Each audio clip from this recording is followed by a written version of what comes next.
Buenos días a todos. Creo que sí, ¿me escucho bien? Sí, gracias. Pues bienvenidos a la segunda semana de conferencias del Simposio de Derecho Procesal Penal de la Universidad de León Plantel Celaya, organizado por la Facultad de Derecho. El día de hoy estamos muy contentos de recibir a nuestro catedrático, el maestro Israel Archundiamuro, que nos impartirá el día de hoy la conferencia acerca de las pruebas e ilicitud de la prueba en el sistema acusatorio penal en México. Antes de cederle la palabra a nuestro ponente, me voy a permitir leer una pequeña semblanza de lo que es su carrera. Él es licenciado en Derecho por la Universidad de Guanajuato y maestro en Derecho con especialidad en litigación oral por la California Western School of Law. Es campeón nacional e internacional en competencias de litigación oral, capacitador y asesor de técnicas de litigación oral a nivel nacional. Por favor, démosle un aplauso virtual al maestro Israel Archundiamuro y adelante, el micrófono es suyo. Muchas gracias, Aranza. Muchas gracias a todos por venir el día de hoy. Se los agradezco mucho. Vamos a platicar sobre unos temas. Les propongo la siguiente forma de trabajo. A mí me gusta luego que sean un poquito de charlas abiertas, pero por la dinámica de cuántos somos y cómo funciona lo del Zoom, creo que lo mejor será que las preguntas las hagamos al final, ya sea como ustedes gusten, si las quieren mandar escritas o si las quieren decir, que fomente un poco más, que lo digan en voz alta la discusión para que cualquier duda que tengan en el momento o cualquier opinión que quieran hacer, que también es libre. En este caso en particular, sé que hay varias personas que conocen ya un poco más del tema y cualquier discusión o discrepancia que se tenga sobre estas ideas que voy a plantear, pues es bienvenida y creo que es nutritiva para la discusión. En particular, lo que voy a expresar son algunas ideas no propias, sino algunas ideas generales sobre los conceptos de prueba en México, en el sistema penal, y la idea o la ideología que tenemos actualmente en nuestro sistema sobre la ilicitud de la prueba. Sobre estos temas vamos a platicar. Me serví hacer una pequeña presentación y la voy a colocar. No sé si por ahí Aranza se me pudiese apoyar haciéndome host para colocar la presentación. Listo, ya los habilité. Muchas gracias. Vamos a poner esta pequeña presentación. ¿La pueden ver, chicos? Muy bien. Vamos a iniciar. Primero vamos a hablar sobre nuestro tema. En esta ocasión le hemos designado al tema el nombre de la prueba en el proceso penal acusatorio y la prueba ilícita en el proceso penal acusatorio. Vamos a hablar primero sobre la prueba. Vamos a entender como prueba una herramienta, que es lo que tenemos que verlo. Es una herramienta para la búsqueda de la verdad. Uno de los fines del procedimiento, en todos lados la búsqueda de la verdad es un tema complicado, es un tema filosófico bastante complejo. Sin embargo, es el objeto del proceso. Venimos a proceso para determinar, o por lo menos acercarnos en la medida de lo posible, a determinar la verdad sobre ciertos hechos que se han plantado en la controversia. Luego vemos al proceso como una forma de resolver conflictos. De hecho, generalmente así lo establecemos cuando definimos proceso. Decimos método heterocompositivo de solución de controversias. Sin embargo, pues efectivamente ese es uno de los fines del procedimiento, resolver una controversia que se suscita entre dos partes, ya sea entre dos particulares, entre el Estado y un particular, entre dos estados diferentes. Esa es la idea del proceso, un método de solución de controversias, pero no creo que sea el único fin de un proceso. Creo que uno de sus fines fundamentales es el encontrar la verdad. Por decir, nuestra Constitución lo establece como esclarecer los hechos. Uno de los fines del proceso va a ser esclarecer los hechos. En otras constituciones, o digamos en el caso de Guanajuato, un tiempo tuvo una ley, nuestro estado, y hablaba sobre que uno de los objetivos o de los objetos, de los fines del proceso penal era encontrar la verdad histórica. Creo que ya referirnos directamente a la verdad histórica, pues sí es algo bueno, pero es algo pues más metafórico, más como idealista, ¿verdad? Es difícil encontrar la verdad histórica de los hechos, es decir, lo que realmente pasó. Un pariente mío hablaba sobre la verdad verdadera. No creo que él tuviese el análisis filosófico al respecto de que pudiese haber varias verdades, ¿verdad? Una especie de relativismo. pero podría ser bueno que entendiéramos eso, ¿no? Que a veces, por lo menos en el proceso, vamos a tener una verdad jurídica que en todo caso pudiese distar de la verdad verdadera, ¿no? De la verdad material, de lo que realmente pasó, de la verdad histórica. Pero bueno, ese es uno de sus fines y creo que no es equivocado, creo que es correcto establecer que lo que buscamos en el proceso es esclarecer los hechos, qué fue lo que realmente pasó, porque de una u otra manera estaríamos abriendo una carta muy peligrosa para que pudiésemos establecer que cosas falsas tienen una vigencia jurídica. Sí puede pasar, de hecho siempre ha sido uno de los problemas claros de la cosa juzgada, que adquiere un valor que puede no ser coincidente con la realidad. Por ahí autores hablaban sobre que la cosa juzgada hace lo negro blanco y lo cuadrado redondo. Entonces, pudiese ser peligroso que nosotros tuviéramos esa ciega concepción de que el proceso únicamente viene a resolver conflictos. Yo creo que también busca la verdad de los hechos. Entonces, vamos a tener esta idea del proceso como de la prueba, como una herramienta de búsqueda de la verdad. Es la herramienta que tenemos para poder encontrar la verdad. No solo vamos a verla como herramienta para poder sustentar nuestras proposiciones, nuestras alegaciones, nuestros argumentos, sino también tenemos que considerarlo como una herramienta de indagación, de búsqueda de la verdad, ya sea para que nosotros como partes podamos establecer, encontrar qué realmente sucedió y en todo caso para que el juez tenga los elementos suficientes para dar una resolución que realmente coincida con lo que en el pasado sucedió. Pero bueno, vamos a encontrar un problema claro sobre la prueba. En este caso no vamos a hablar sobre pruebas en particular, sino sobre la prueba en general. Hay un autor, un italiano muy famoso que se llama Michel Tarufo, que nos habla sobre la valoración de la prueba. No es exclusivo de él, o sea, es una gran corriente y son muchas personas, pero actualmente creo que pudiese ser él el más relevante. Y es interesante para ustedes porque pueden encontrar, si no miles de videos, sí por lo menos más de 10 videos de conferencias que él da en conjunto con otros autores españoles. No sé, supongo que Tarufo, porque habla español, es muy famoso en España, pero están en nuestro idioma y podemos entenderlo y podemos apreciar lo que él está diciendo sobre la prueba. Y él nos habla sobre la valoración racional de la prueba y lo separa, lo distancia de lo que podemos determinar como persuasión, ¿sí? Él dice que para él los sistemas donde la valoración es que él califica de irracional, que no tiene una valoración racional, no haciéndola peyorativa, sino buscando diferenciar entre ambas, diciendo que uno tiene una valoración lógica a través de inferencias, que es lo único que podemos hacer con la prueba, porque nunca vamos a conocer realmente los hechos. Ni aún viendo un video podemos determinar todas las circunstancias de un hecho, porque hasta la perspectiva del observador cambia las circunstancias, ¿verdad? Hasta el ángulo en el que estás viendo pudiese alterar la interpretación que tú le das a un cierto hecho, ¿verdad? Y luego, eso hablando de que el video fuera de excelente calidad, ¿verdad? Pero si nos pasamos sobre la experiencia jurisdiccional y sobre la experiencia de las autoridades, pues sabemos que videos que vamos a disponer van a ser pésimos, ¿no? Cuando tenemos un muy buen video, hay dos cuestiones, o fue algo muy, muy fortuito, tomado por una cámara privada, evidentemente, o es falso. ¿Sí? Cuando el video se vea bien y el audio sea perfecto, duden del video, porque si proviene de una autoridad, de un video de cámara de vigilancia de tránsito o de cualquier autoridad, siempre son cámaras pésimas y sin audio, ¿no? Entonces, si ya tiene audio, duden de ese video.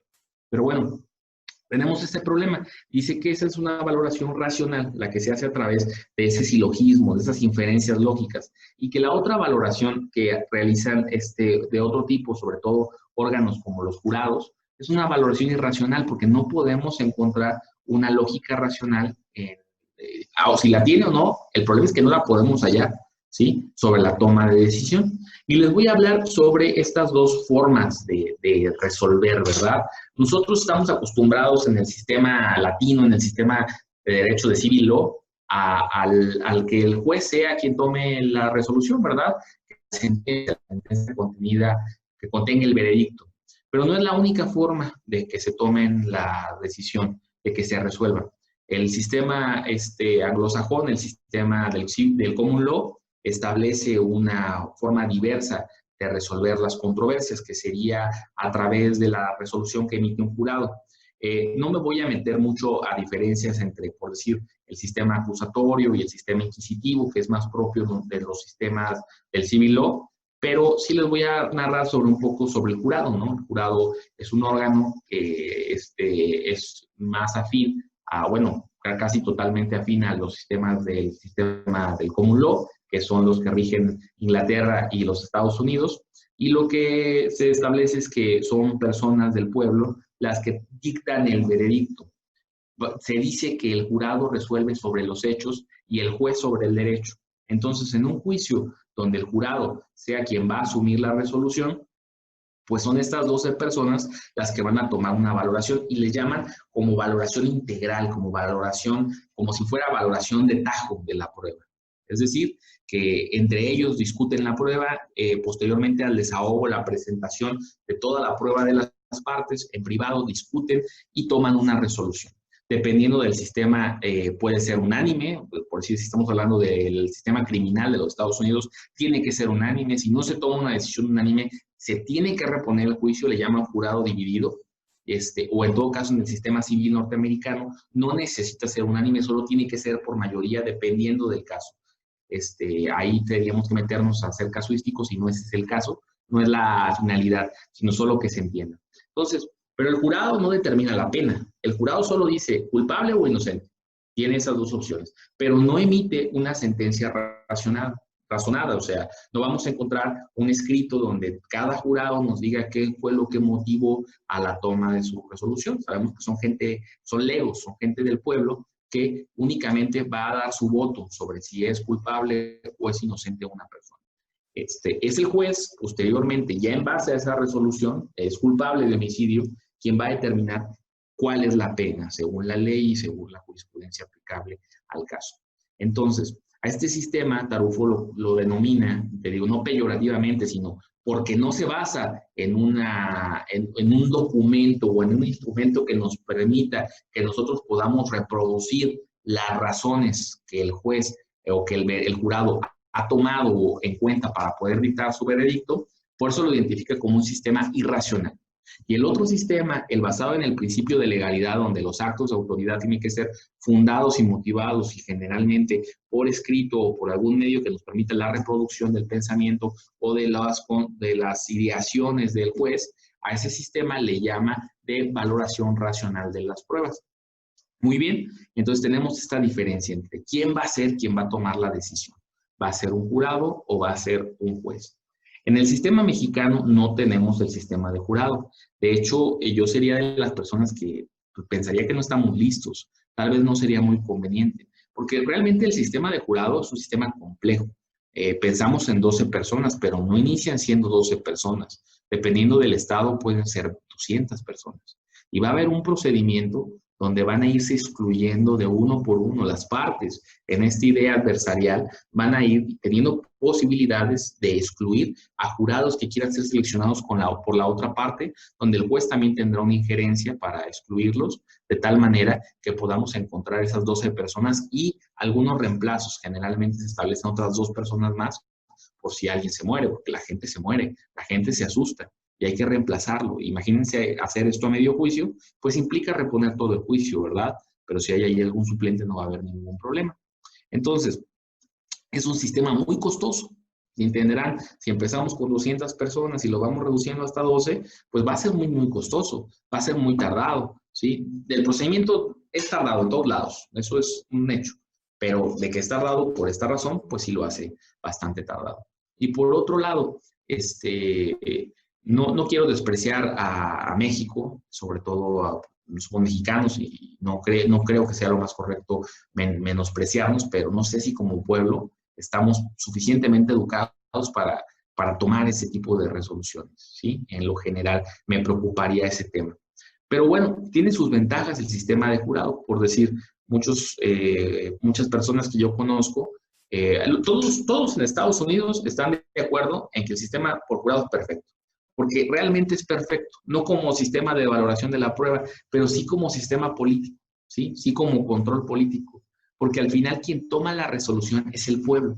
Y entonces el pueblo no se equivoca, ¿sí? No le puedes preguntar a alguien a la calle y decirle, oye, ¿tú estás de acuerdo con el sistema de jurado? Y que te diga que no, porque son ellos mismos. Entonces te estás criticando a ti mismo.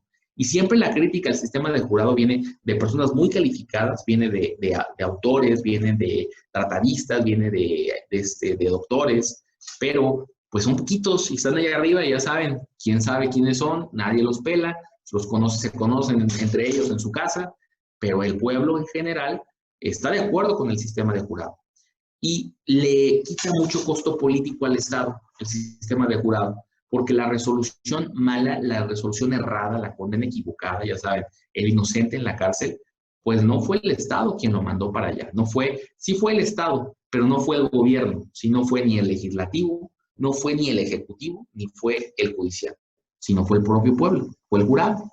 Entonces, si ven, es una válvula de escape muy inteligente. No sé si sea un sistema perfecto en la valoración. De hecho, ningún sistema lo debería de ser y seguramente tiene sus grandes problemas. Pero como sistema político, pues creo que es infalible. ¿Quién se puede quejar de su propio actuar?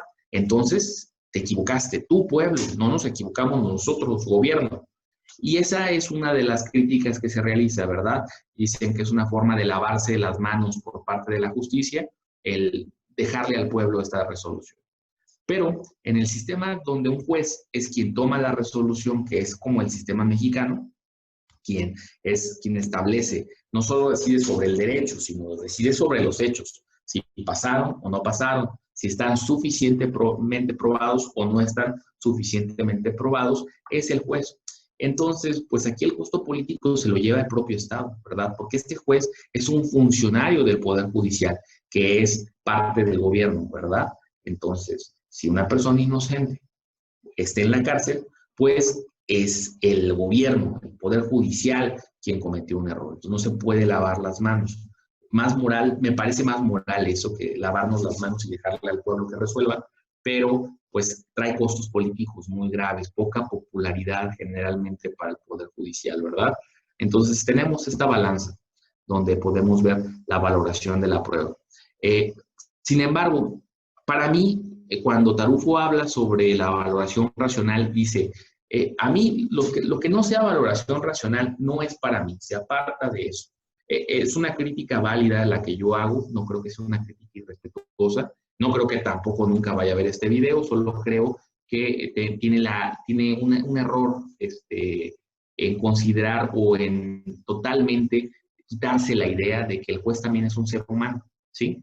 Si bien el jurado obviamente tiene una gran tendencia a la valoración subjetiva de los hechos, es decir, como no son personas formadas en derecho, pudiesen ser más tendientes a tener sus propias concepciones de las cosas previas al proceso, y esta idea de tener a un juez, pues limita esa valoración subjetiva, estableciendo que necesita cumplir con ciertas reglas técnicas y jurídicas para poder dictar una sentencia. Yo creo que partir desde la idea de que el juez no es una persona, el juez fuera una máquina, es errado, ¿sí? O sea, que va a ser un algoritmo y que va a determinar una sentencia en base a valoraciones meramente cuantitativas. Yo creo que no es lo correcto, tampoco lo que él dice. De hecho, ellos plantean un sistema, el sistema de valoración de prueba de Turing, que de hecho para mí es muy persuasivo, o sea, que tiene ideas correctas, no vamos a entrar a ese estudio, pero tiene ideas de buscar que previo a que un argumento, cuando estás emitiendo un argumento, hacerlo también minimizando los riesgos del propio argumento, ¿sí? Estableciendo que hay otras opciones y por qué no son las opciones válidas, lo cual se me hace un elemento totalmente tendiente a ser persuasivo, ¿sí? Entonces, creo que y yo no soy una persona que no me gusten esos temas, yo creo que el día que logremos que una máquina pueda resolver un caso, que nada más el problema sea de introducirle las pruebas y la máquina pueda darnos una valoración racional a través de algoritmos, pues va a ser excelente, ¿no? Lástima por todos nosotros, nos vamos a quedar sin trabajo, pero en el sentido concreto, pues tal vez minimice mucho el error judicial, pero ahorita no, ahorita dependemos de los jueces. Yo creo que en mucho tiempo no vamos a tener forma de eludir el factor humano. Entonces, como dependemos de los jueces para este tipo de trabajo, tenemos que partir que son seres humanos, ¿sí? Entonces, el postulado es, para mí en particular, que la valoración racional de la prueba está correcta, porque no hay cuestión más persuasiva que entregar pruebas lógicas suficientemente acreditadas y razonarlas de una manera correcta para obtener la resolución de un juez. Pero al final lo que estamos haciendo es persuadir. Entonces, si bien somos más racionales, más estructurados cuando argumentamos frente a un tribunal, no creo que debamos de olvidarnos que también son seres humanos. Y nuestra legislación lo establece, nos permite al juez valorar a través de las máximas de la experiencia, ¿no? El sistema de libre valoración probatoria establece que las máximas de la experiencia son una fuente de la cual el juez puede asumir o tomar una resolución. Decir eso y decir prejuicios es lo mismo, ¿sí? Decir máximas de la experiencia y prejuicios, creo que si nos vamos a definirlo, vamos a encontrar que tal vez sea la misma cosa. Son previas concepciones del juez, ¿sí? Obviamente no todas las máximas de la experiencia pueden ser válidas, pero en el caso concreto son prejuicios. Entonces, desde ahí podemos entender que la valoración de la prueba pues tiene un dejo de que tiene que ser persuasiva, que si nos descuidamos cómo presentamos la prueba, cómo llevamos la prueba hacia el juicio, pues podemos tener un riesgo grave durante el proceso, porque estaríamos partiendo desde una idea equivocada, que es que el juez no es un ser humano. Entonces, vamos a hablar sobre algunos temas importantes. A mí este tema es muy poco explorado en el derecho mexicano, no solo en el derecho penal, sino en el derecho probatorio. Prácticamente yo les podría decir que el derecho probatorio en México está en ciernes, está naciendo. Por más que durante mucho tiempo hablan del derecho de la prueba y todo eso, chequen sus libros, vean qué tanto tiempo le dedican a la prueba. Vean un libro de procesal y van a ver lo mucho que le dedican a la comunicación entre autoridades, a la emisión de la sentencia, a la definición de las partes y las 3 hojas que le van a dedicar a la prueba, ¿sí? En la cual engloban pruebas como la confesional, que ya es un poquito arcaica, la pericial, la testimonial, la documental pública y privada. Van a ver, si son más de 10 hojas, les invito a una Coca-Cola, ¿no? Pero generalmente los libros son así, 20 hojas, 30, 60 hojas de exhorto, ¿sí? Y las múltiples variaciones entre las comunicaciones procesales. Pero de la prueba es otro tema que no nos interesa, como si el objeto del juicio no fuera ir a probar, ¿sí? Entonces, es un tema que para mí está en ciernes. Entonces, por ende, vamos a hablar sobre algunas ideas sobre la carga de la prueba y sus estándares. Es decir, si hay alguna medida. Ahora, no quiero que se confunda cuando estoy hablando de estándares, que estemos hablando de un sistema tasado de valoración de la prueba, que es decir, que haya una regla, como en los sistemas civiles, que ya saben, dice muy pomposamente nuestro código, la valoración de la prueba es libre, pero bajo estas condiciones. Y todas las pruebas tienen condiciones, ¿verdad? Las pruebas, las documentales públicas son prueba plena, ¿sí? La pericial vale tanto, la testimonial vale tanto, tantos testigos para esto. Entonces, es un sistema tasado. Por más que empiece diciendo que es libre, pues díganme en qué espacio cabe la libertad, si las regulas todas y me dices cómo vas a valorarlas, ¿verdad? Llegas con una documental pública y yo no puedo discutirla porque es una documental pública. Lo único que pudiese alegar es que es falsa, que no es una documental pública, que la has falsificado. Pero si se acredita que es una documental pública, pues el juez tendrá que valorarla como si fuera prueba, hasta tenemos idea de prueba preconstituida, como con los documentos, los pagarés, los documentos de crédito. Son prueba preconstituida, o sea, yo ya pienso que alguien probó antes del juicio algo. Y esas son cuestiones un poquito, pues, medievales, no son cuestiones de un proceso lógico, un proceso justo, un proceso equitativo, ¿sí? Entonces, por ende, quiero que trabajemos estos temas de la carga de probar y de sus estándares en el proceso penal para que podamos como ir generando una doctrina del derecho probatorio que al fin y al cabo es a lo que venimos a proceso, a traer las pruebas, a presentar nuestros argumentos sustentados por estas pruebas y solicitar una resolución del tribunal. Entonces, esta idea tampoco es que yo esté muy de acuerdo, y yo era de los que al principio la repetía como periquito. ¿Por qué? Porque así me la enseñaron y pues yo quería ser popular y quería que todos me quisieran, entonces pues, traía esta idea que tenían los autores. No sé muy bien de dónde la sacaron, porque no la he escuchado en el derecho italiano, no la he escuchado de los argentinos, no la he escuchado de los gringos, ¿sí? Pero sí la he escuchado de los chilenos, así que supongo que es de Chile. Yo creo que ha de ser de Chile. Esta idea de dato, medio y prueba. Dato de prueba, medio de prueba y pruebas. Creo que luego nos concentramos mucho, demasiado nosotros los latinos, en las definiciones terminológicas. Creo que ha de ser, va bien, sí, es de términos, porque el concepto puede ser el mismo, pero nosotros en el habla hispana tenemos una multiplicidad de términos para referirnos a conceptos, les llamamos sinónimos. Yo no soy una persona muy diestra en hablar en inglés y tal vez sea mi ignorancia la que me evite el conocer sinónimos, pero luego veo que hay palabras que solo significan eso, que hay 20 formas en el español de decir niño y hay una forma en el inglés de decirlo, ¿sí? Y de hecho tienen una palabra para decir niño y una palabra para decir niña y ya se acabó, ¿sí? Nosotros tenemos la misma palabra, pero en masculino y femenino, tenemos muchos sinónimos y luego tenemos todo el regionalismo, ya saben, chamaco, chavo, ¿sí? Pibe, esas cuestiones. O sea, solo les digo que en México, en el habla hispana, los latinos tenemos una ampliedad, muy amplio la cuestión terminológica y que puede ser la razón de que tengamos estos conflictos de definición, porque tal vez el concepto sí lo entendamos, pero tenemos tantos términos que luego nos confundimos, ¿sí? Entonces, para mí, en lo particular, todo es prueba, ¿sí? Solo estamos hablando de la etapa y para los fines que la estamos utilizando, ¿sí? Las exigencias que el tribunal nos va a pedir sobre esa prueba, pero todo es prueba. Pero bueno, para no dejar, vamos a hablar sobre la circularidad, esta idea de que la prueba va avanzando como en un círculo, ¿sí? Como que va progresando. Entonces, tenemos este concepto de datos de prueba. ¿Qué es prueba? ¿Sale? Eso es prueba. Nada más que, pues no es la prueba que vamos o que estamos desahogando en juicio oral, ¿sí? Sino simplemente son informaciones sobre esas pruebas, ¿verdad? Y lo podemos entender de manera muy sencilla. Dato de prueba, pues es una entrevista, ¿verdad? No es el testigo la entrevista. Tal vez con la intención de separarnos de esa idea del sistema escrito, generamos este dato de prueba para ponerle otro nombre, para que entendiéramos que a eso no nos referíamos cuando hablábamos de pruebas en el juicio, ¿verdad? Pero bueno, de una u otra manera es información vertida en un continente que podría ser una hoja, podría ser una videograbación, un audio. Eso es una entrevista, no es la persona declarando. Es una reproducción, es un continente de lo que se ha dicho. Entonces, a eso le entendemos como dato de prueba, ¿verdad?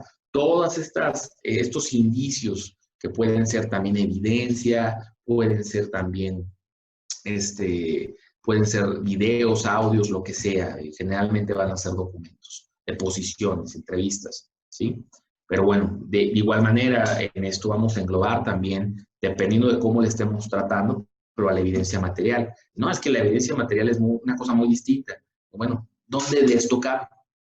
Entonces, mejor porque no solo es prueba y ya se acabó. ¿Sí me explico? Pero bueno, entonces, luego tenemos al medio de prueba. Dicen, es la forma en la que vas a llevar la información del dato al juicio. Luego digo, a veces hay datos de prueba que no tienen nada que ver con el desahogo, a veces el fiscal o el defensor también hacen sus maromas en los datos de prueba, en las evidencias, en las deposiciones o entrevistas, y en el juicio terminan siendo una cosa muy distinta. Entonces, no, yo no veo cómo tomaste esto y lo llevaste para allá. Más bien, podemos entender el concepto desde la perspectiva de la persona, ¿sí? A mí me gusta entender el dato y medio de prueba como tenemos un dictamen, un informe pericial de un perito, ese es un dato, ¿sí? Tenemos al perito, ese es el medio. ¿Y cuándo tenemos prueba? Pues según nuestra legislación, cuando ya la desahogamos en el juicio. Ahora, que esa sea prueba no significa que sea prueba buena, ¿sí? Puede ser una prueba mala, prueba no suficiente, ¿sí? Porque el juez puede tomarla como quiera, prueba que no sea idónea para poder sustentar una sentencia. Pero como les digo, para mí en lo concreto es un conflicto terminológico que yo nunca entendí y van a decirles 1000 personas esta misma, solo escúchenlo, pregúntenlo 10 veces, vayan a 10 cursos, lean 10 libros y van a escuchar este mismo discursillo que no tiene un significado real, ¿verdad? Que no les va a aclarar nada. Entonces, podríamos obviar el tema y decir es prueba y ya, ¿sí? Todo eso es prueba, en distintos niveles, con distintos fines, pero todo eso es prueba. ¿Sí? Son las facetas de la prueba y ya. Entonces, Abandonemos el tema para no confundirnos más. Yo cumplí con referirlo. Ahora, vamos a hablar sobre la carga de la prueba, que es lo que para mí me interesa un poco más. Vamos a encontrar que en el proceso penal se va a decir ampliamente, la carga de la prueba la tiene el acusador, ¿sí? Es decir, la carga de establecer elementos suficientes para conseguir una condena. Pero vamos a pensar que eso no es la carga de la prueba a la que nos estamos refiriendo, sino nos estamos refiriendo a que cuando tú realizas una alegación, la que sea, necesita estar sustentada. Yo no puedo llegar a juicio, empezar a decir que todo el juicio, ya saben, el típico loco, ¿no? Todo esto está mal, todos son corruptos, todo narco, así, todo loco el tipo que va a empezar a decir cosas de esa naturaleza, sin sustento, ¿verdad? Voy a verme ridículo. Muchos jueces te limitan a las partes y luego yo veo muchos videos donde pues, los abogados están diciendo aberraciones, el juez quiere controlar la audiencia, a veces sin mucho carácter, les piden por favor tomen conciencia y que pues, el tiempo del tribunal es limitado, como el tiempo de todos, y que se dediquen solo a las cuestiones controvertidas, y dice que les están limitando su derecho a expresarse y que lo están limitando en su ejercicio de su labor como defensores, cuando lo que estaban diciendo eran tonterías y aberraciones sin sustento probatorio. Entonces, sí, los que suben esos videos como queriendo exhibir a los jueces, yo creo que luego se están exhibiendo ellos mismos, pero vamos a entender como carga de la prueba es que cuando tú alegas algo, tienes que tener prueba de eso, ¿sí? Entonces, si bien la carga para conseguir la condena es del fiscal, evidentemente la defensa no tiene, como les dije en un principio, la carga de probar inocencia en ningún momento. Pero cuando tú aseveras que tu cliente estaba en otro lugar, pues dices, es una coartada, pues lo más lógico es que tú aportes la prueba de que estaba en aquel lugar, ¿verdad? Si tú dices, mi cliente no pudo ser porque él no tiene la capacidad de disparar un arma de fuego, tiene algún problema en la mano, no pudo haber sido quien disparó, pues lo lógico es, como todos intuimos que si tienes manos, si tienes dedos, puede disparar un arma de fuego, que tú traigas esa prueba, ¿verdad? De que esa alegación que estás haciendo es cierta. Mi cliente está loco, mi cliente es una persona que es un inimputable, tú traes prueba de eso, ¿sí? ¿Por qué? Porque tú lo estás alegando. Parece que está sano, pues entonces para la justicia está sano y vamos a continuar con el proceso. Entonces, vamos a entenderlo desde dos perspectivas muy desarrolladas en el derecho norteamericano, sí, en exceso desarrolladas, tal vez ya hasta llegando al punto de ser demasiado su desarrollo, pero en el derecho mexicano bien poco explorados, bien poco comprendidos, que son dos conceptos, carga de producir y carga de persuadir. Muy bien, ¿cómo vamos a entender la carga de producir? Cuando estamos dentro del proceso y nosotros hacemos una alegación, hay pruebas mínimas que tienen que ser aportadas. Por decir, si yo asevero que hay lesiones, fiscal defensor, mi cliente tiene lesiones, ¿sí? Mi representado, la víctima ha sido lesionada, pues es lógico que yo aporte ante el tribunal pruebas de esas lesiones, ¿sí? ¿Qué tipo de pruebas? Pues idónea, o sea, no porque la ley así lo exija, que no está tasada la prueba, pero la razón así lo establece, pues una prueba médica que sí lo certifique, ¿verdad? Que un médico que sé que sabe las lesiones, determine que existen estas lesiones y cuál es su grado. Si no, pues probablemente el juez no va ni siquiera a vincular a proceso, mucho menos condenar a una persona si no tiene un certificado médico. La plática del maestro David nos hablaba, ustedes escucharon, varios los que estuvieron presentes, que en los procesos federales, cuando se trata de cuestiones de posesión de droga, pues muchos jueces tienen el criterio de que se tiene que aportar prueba química que certifique que lo encontrado, pues efectivamente es una sustancia prohibida, ¿sí? ¿Por qué? ¿Resulta razonable? Pues sí resulta razonable que haya por lo menos un indicio que nos diga que aquello que encontraron efectivamente es droga, ¿sí? Entonces, es la carga de producir.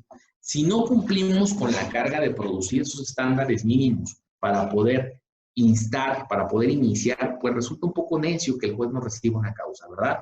Que le dé trámite, por decir, ayer me contaban un asunto sobre un proceso donde para mí era claro un ejercicio arbitrario del propio derecho, pero para el fiscal era despojo. Entonces, un elemento del despojo, claro, es que te quiten la posesión de un bien, ¿sí? Y no se acreditó en ningún momento que la víctima tuviese la posesión del bien. Entonces, No sé si me explico con la carga de producir. Tenemos que producir prueba suficiente, la que sea, pero prueba tendiente a acreditar, por lo menos en un nivel indiciario, en la etapa inicial, ya en la condena de una manera de convicción plena, que existía posesión por parte de la víctima, para que entonces, lógicamente, pueda haber sido despojada, ¿verdad? Entonces, a eso es lo que se refiere con la carga de producir. Si no hay carga de producir, pues no entramos ya al análisis, por lógica, porque no se han cubierto los requisitos esenciales para que podamos, lógicamente, emitir una resolución al respecto. Ahora, que la carga de producir esté completa, es decir, que yo tenga la prueba que racionalmente me pueda dar lugar a una sentencia o una resolución favorable a mis pretensiones, no significa que yo vaya a conseguir eso. Ahí es donde iniciamos con la carga de persuadir. ¿Qué tan persuasiva tiene que ser esa prueba? ¿Qué tan convincente tiene que ser esa prueba para obtener una resolución favorable? Entonces, como les decía, el derecho norteamericano tiene tal vez demasiados estándares, ¿sí? El estándar más famoso que tiene el derecho norteamericano es el estándar de más allá de toda duda razonable, el cual, como veremos, en México también existe. También tenemos un conflicto terminológico, no conceptual, creo que todos lo entendemos como concepto, pero terminológico. Vamos a ver cómo tenemos tres términos que al final se refieren a lo mismo, pero sí lo tenemos. ¿Qué estándar es? Es el estándar mayormente exigido y solo es el estándar para las condenas penales. Si no están acreditados los hechos, más allá de toda duda razonable, no se puede emitir una sentencia condenatoria, ¿sí? Entonces, si no se ha cubierto con la carga de producir, ni siquiera vamos a llegar a esa etapa de razonar si las pruebas te convencen más allá de toda duda razonable. Una vez cubierta la carga de producir, vamos a hablar si esas pruebas son lo suficientemente convincentes para que cuando hagamos esta inferencia lógica, la resolución sea que es culpable, ¿sí? Porque si no, lo será inocente. Ahora, como les decía, el derecho norteamericano va a tener muchas, les voy a leer algunas, tiene alguna evidencia que son evidence, que se refiere a casos como por decir las personas que están privadas de su libertad, luego puede haber sanciones con solo una evidencia, puede ser más que suficiente para dictar una sanción a una persona que está dentro de la cárcel purgando una condena de prisión. Luego dice, tenemos también la de razonable de creer, reasonable to believe, que también es un estándar un poco más alto, pero, o sea, se requiere mayor exigencia que solo una evidencia, pero no es un estándar muy elevado. Tenemos los de sospecha razonable y causa probable, que son los estándares como iniciales del proceso, ¿sí? No son definitivos. Yo los podría, por decir, la causa probable me parece muy similar al estándar que tenemos para dictar un auto de vinculación al proceso. Así no lo dice, ¿sale? Pero me parecen muy similares. No es que estemos seguros de que esto pasó, pero parece que sí pasó, ¿sí? Dice que pudiésemos definirlo como 50% más 1, ¿sí? Eso está mal, es un error lógico, asignarle valores numéricos a algo que no puede ser valorable en números. Pero los gringos son tan pragmáticos que no les importa. Entonces, asignan un valor numérico solo para generar esa idea de que yo soy un poco más convencido de que las cosas sí pasaron y que por eso podemos iniciar un proceso penal, ¿sí? Ahora, eso no es lo que te exigen para la condena, pero sí para tomar algunas resoluciones como para poder ir a detener. En nuestro caso concreto sería la vinculación al proceso, ¿no? Entonces, tienen por decir el estándar civil, que es el de preponderancia de la evidencia. Dice, la evidencia es preponderante, o sea, es más probable la teoría del fiscal o la teoría del acusador que la teoría de la defensa o del demandado. En este caso se utiliza en los Estados Unidos para la prueba civil, para dictar una sentencia en el sistema civil, ¿sí? La prueba es preponderante, es más preponderante para la demandante, pues entonces se va a establecer así. Y eso se lo indican al jurado, le dicen, tú para una condena en materia civil les dan unas instrucciones, no necesitas tener plenamente probados los hechos, solo que estén más probados de una parte para darle la razón a esta parte. Sin embargo, cuando llegan a una audiencia del tipo penal, se les da la instrucción al jurado que tienen que estar plenamente convencidos. Es decir, que no tiene que tienen que existir, si existen dudas, estas no tienen que ser razonables, o sea, pueden ser dudas internas. Si tienes dudas internas, está bien, condena, Pero si ya tienes una duda basada en la razón, si la evidencia te establece que algo no está correcto, que algo pudiese ser diferente, absuelve para evitar condenas injustas. Dicen que lo que deslegitima más un sistema jurídico es las condenas equivocadas. Tener a una persona inocente en la cárcel deslegitima completamente el sistema de justicia. También el siguiente factor es tener a los culpables en la calle, pero todavía deslegitima más el sistema tener inocentes presos, ¿sí? Imagínense, es peor, ¿no? Tenemos culpables en la calle, evidentemente tenemos un culpable en la calle porque hay un inocente preso. ¿Sí me explico? Entonces, preferible que ambos estén libres a que uno esté pagando una condena que el otro tenía que pagar. Entonces, esta idea en México, como les digo, son cosas que tal vez no han escuchado porque no existen, ¿sí? En México no tenemos esta idea de los estándares y no es una cosa propia del sistema penal o del sistema norteamericano. Es una cosa que en todo el derecho se habla, en todos los países se habla de los estándares probatorios, el estándar para revocar a un árbitro. Hay muchas valoraciones de estándar. Se cree conveniente estandarizar. A veces decir eso y no decir nada es lo mismo, ¿verdad? Pero creo que colocar un estándar, cuando menos ideológico, le da una idea a quien va a tomar una resolución de hasta dónde tiene que estar convencido para poder asumir esa resolución. Entonces, en México, en particular, actualmente hemos podido identificar solo 2 estándares. El primer estándar es el de indicios razonables, ¿sí? ¿De dónde derivo esto? Bueno, hay tesis y hay personas que así lo dicen y es el estándar que tenemos para la vinculación al proceso, ¿sí? Decimos, porque lo decimos muy pomposamente, decimos, para vincular al proceso necesitamos tener acreditado un hecho que la ley señale como delito, pero no acreditado como prueba, sino acreditado dentro de la etapa inicial, que son solo indicios de que esto pasó, pero que sí pasó, muy confuso, así lo expresan los autores. Y luego dicen, y la probabilidad de que la persona acusada participó en el mismo hecho. Pues es que nunca tenemos más que probabilidad, ¿sí? Nunca racionalmente vamos a llegar a la plena certeza de los hechos, porque no fuimos testigos. Entonces, lo que tenemos es probabilidad, ¿sí? Que es lo que hablamos sobre cuando hacemos inferencias, que lo más racional es que si está A y B, el resultado sea C en el silogismo que realizamos, ¿sí? Pero nunca tenemos más que probabilidad, ¿sí? Entonces se han dado a la tarea a establecer qué nivel de probabilidad es el que requerimos. Y se ha establecido esta idea de indicios razonables. Ahorita vamos a leer una jurisprudencia donde en el primer circuito se establece esta idea de los indicios razonables. Es una tesis aislada, pero creo que de ahí podríamos construir muchos. Y luego tenemos la plena convicción, o más allá de toda duda razonable, o el principio de presunción de inocencia dentro de la audiencia de juicio, que es el estándar de condena. Ahorita vamos a ver por qué son 3 cosas iguales, ¿sí? Al final esto. Pero vamos a referirnos como plena convicción o convicción plena al respecto del estándar de la obtención de una condena, que sería lo contrario o sería el resultado de que todas las pruebas te lleven más allá de toda duda razonable, establecer que los hechos así pasaron. Ahora, para poder entender esta idea de los indicios razonables, me gustaría ver esta pequeña tesis. Realmente no es muy tardado leerla, la voy a leer para que ustedes tengan oportunidad de conocerla. Si ven, es reciente, noviembre del año 2019, es algo novedoso, podemos pensarlo así. No pasó ayer, pero casi pasó ayer esto.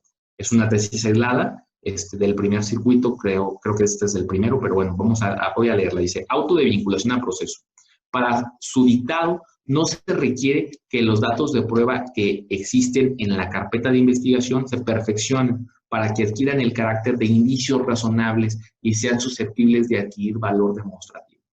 Para no complicarles, solo les voy a leer la parte que subrayé. Dice, solo hace referencia a datos probatorios que establezcan en un grado de suposición que se ha cometido un hecho que la ley señala como delito y que existe la posibilidad real. Y esto es bien importante. O sea, lo que establece es que las pruebas derivan la posibilidad real. Si nosotros lográramos establecer una coartada dentro de la audiencia inicial como defensores, sería que ya no habría posibilidad real de que mi cliente haya participado, de que el defendido, de que el imputado haya participado dentro del hecho delictivo. Y por ende tendrían que no vincularlo a proceso. ¿Sí me explico? pero el nivel es muy básico, muy bajo. Si hay la posibilidad de que fue, entonces puede ser vinculado. Entonces, esta idea muy cortita solo hace referencia a datos probatorios que establezcan en un grado de suposición que se ha cometido un hecho que la ley señale como delito. Si no es confirmado, si no tenemos la suposición de que se cometió un delito y que existe la posibilidad real de que la persona implicada lo cometió o participó en su comisión, eso es suficiente para dictar un auto de vinculación al proceso. ¿Correcto? Me parece muy correcto. Ahora, dentro del sistema, en general, tenemos un gran problema, que es la prisión preventiva oficiosa.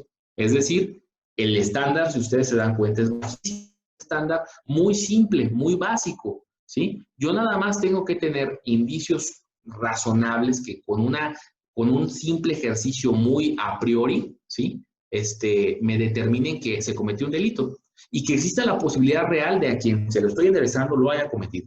Si tengo eso suficiente, voy a poderlo vincular a proceso. Ahora, si con esa vinculación aparte le regalo una prisión preventiva a la autoridad, pues sí está complicado y está grave, ¿no? Entonces sí requeriríamos que el estándar fuera más alto. Yo pienso que la prisión preventiva es buena, podemos trabajar. No es justo que sea una prisión oficiosa, ¿no? Para mí, eso estamos hablando de, pues, una incompetencia grave de la gente del Ministerio Público y que estamos solventándola, regalándole a las autoridades la posibilidad de que por ciertos delitos tengamos a las personas privadas de su libertad inmediatamente. Digo, hay casos donde tendríamos que tenerlos privados de su libertad, pero que sea justificado, que haya razones suficientes, no nada más porque se le ha vinculado por un delito determinado, porque en este sentido, si tú ibas pasando por una calle, te encontraron cuando había una persona que ha fallecido, tal vez tengas un arma, ¿sí? Bueno, en lo que se resuelve que el arma no fue la que se utilizó para privarlo de la vida, pues tú estás en la cárcel. Y eso es bastante grave, ¿no? ¿Sí? Porque tu derecho a la defensa se va a ver eminentemente limitado. Pero bueno, estamos hablando de la prueba. Entonces, cuando razonamos en este sentido, podemos ver que la prueba para la audiencia inicial, la carga de producir, pues sí, es existente, ¿no? Como bien nos lo decía el maestro David Mena, pues si estamos hablando de un caso de posesión de armas exclusivas del ejército, pues la carga de producir pues será que tengamos el arma y que tengamos una declaración que establezca que el arma pues la tenía en posesión el imputado. Pero en este caso en particular, la carga de persuadir es mínima, ¿sí? Yo digo, tengo un arma, tengo una entrevista donde un agente me dice que vio el detenido con esta arma, pues entonces es más que suficiente para vincularlo a proceso, según este estándar probatorio. Entonces, este es el primer estándar que tenemos, ¿sí? Yo creo que sería conveniente que estableciéramos más estándares, pero ya por lo menos vemos hasta la palabra estándar, literalmente establecida en una tesis jurisprudencial que actualmente puede ser bastante buena para construir. Luego tenemos el estándar de condena, ¿sí? ¿A qué nos referimos con el estándar de condena? Pues al nivel que vamos a tener que alcanzar para poder obtener una sentencia condenatoria. La carga de llegar a este nivel le corresponde única y exclusivamente al fiscal. Si el fiscal logra superar esta línea, esta meta, para poder conseguir una condena, o sea, más allá de toda duda razonable, entonces ha logrado una sentencia condenatoria. Si no, no la ha alcanzado. Entonces, vamos a hablar sobre estos tres principios que para mí son el mismo concepto, aunque en diferentes términos, que sería la presunción de inocencia, la convicción plena y más allá de toda duda razonable. Podemos entender como que la convicción plena, su definición, es decir, más allá de toda duda razonable. ¿Cuándo podemos tener convicción plena de que los hechos sucedieron? Cuando las pruebas deriven más allá de toda duda razonable que así fue. Entonces, si ven es lo mismo, solo han decidido ponerle dos palabras distintas, dos términos distintos al mismo concepto. Pero en nuestro sistema siempre ha existido el principio de presunción de inocencia, indubio pro reo o indubio pro persona. Entonces, esta característica del principio de indubio pro reo lo vamos allá contenido tanto en la legislación positiva mexicana como en la doctrina. Por decir, podemos ver que algo que me gusta del proceso penal que quisiera compartírselo es que el mismo Binder reconoce que pues el proceso penal es un proceso esencialmente regulado en la Constitución, en las constituciones. Y sí, En México el proceso penal está regulado en las constituciones. De hecho, el código luego a veces viene a ser una repetidera o a veces solo amplía algunos derechos que establece la propia Constitución, pero bien, por si podemos encontrar en el artículo 20, fracción octava de la Constitución, que dice, el juez solo condenará cuando exista convicción de la culpabilidad del procesado. Es un derecho, es un principio del proceso penal, porque ese capítulo dice principios del proceso penal, ese apartado de la Constitución, y podemos entender que en la propia Constitución está contenido ese derecho. Luego podemos encontrar algo muy similar, como les digo, solo ampliado, en el artículo 402 del Código Nacional de Procedimientos Penales, que nos dice la convicción del Tribunal de Enjuiciamiento. ¿Cuándo va a haber convicción del Tribunal de Enjuiciamiento? Dice, nadie podrá ser condenado, sino cuando el tribunal que lo juzgue adquiera la convicción más allá de toda duda razonable de que el acusado es responsable de la comisión del hecho por el que se sigue el juicio. La duda siempre es a favor del acusado.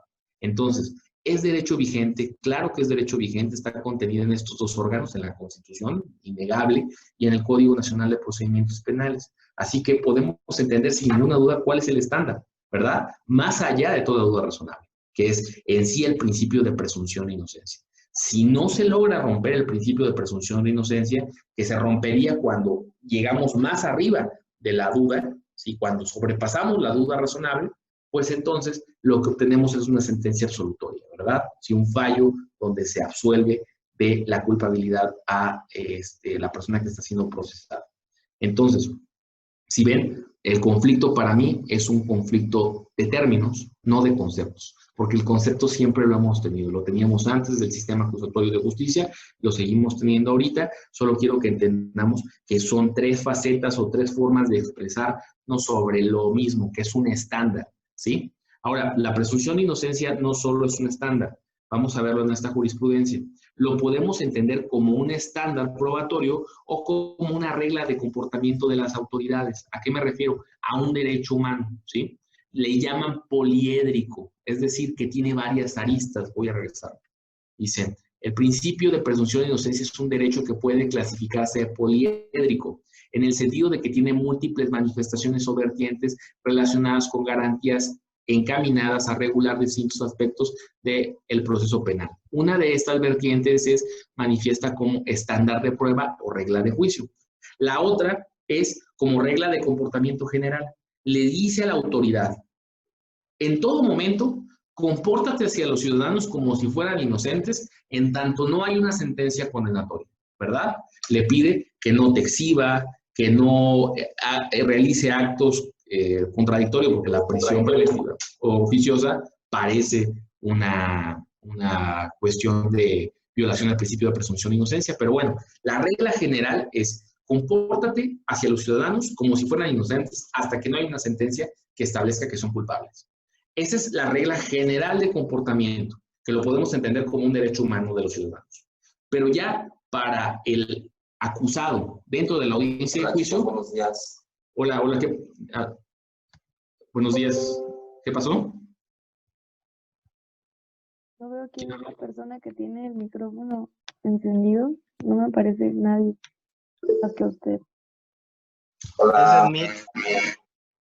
Ah, por favor, apágalo. Es que tenemos al licenciado Yoxta en la clase de Meet. Perdón, disculpen, apaguen sus micrófonos, por favor. Perdón, maestro. Bien. Entonces, ¿siguen viendo la presentación? ¿No? Déjenla comparto. Estábamos aquí, ¿verdad? Ok, y hay un link para entrar a la conferencia.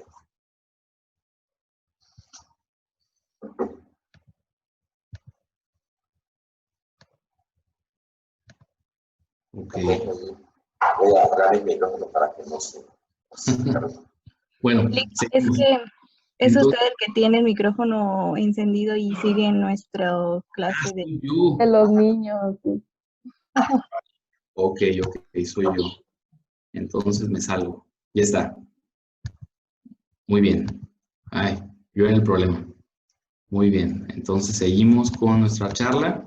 Entonces, Cuando estamos hablando de presunción de inocencia, lo tenemos en esta idea de que es poliédrico, es decir, desde la perspectiva de regla general de comportamiento de la autoridad, y lo podemos ver también desde la perspectiva de estándar de prueba, ¿verdad?